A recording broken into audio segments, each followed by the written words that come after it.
শেখ হাসিনার কর্মকাণ্ড অনেকজনের সাধারণ জনগণ মনে মনে ঘৃণা করত, প্রকাশ করতে পারতো না, ভয়ে, মামলা হামলার ভয়ে। যদি প্রকাশ করত তারা তাদেরকে মামলা দিত, মারত, সেই ভয়ে। এখন যখন শেখ হাসিনা দেশ ছেড়ে পালিয়ে গিয়েছে, খুনি হাসিনা ও তার নেতাকর্মীরা পালিয়ে গিয়েছে দেশ ছেড়ে, এখন অনেকজনই বিএনপির সুনাম গাচ্ছে।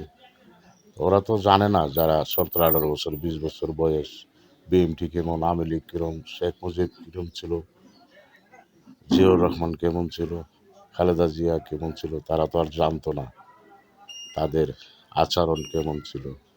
এখন আমাদের ভারপ্রাপ্ত চেয়ারম্যান তারেক রহমানের বক্তব্য শুনে অনেক মানুষ এখন বিএনপিতে যোগ দিচ্ছেন। ওরা বলছে যে আমরা ভুল করেছি ওই স্বৈরাচারের পিছনে থেকে।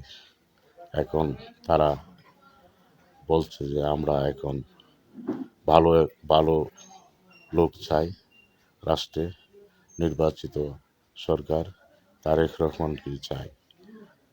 বেগম জিয়ার স্বাস্থ্যের উন্নতি হোক, সবাই দোয়া কামনা করি।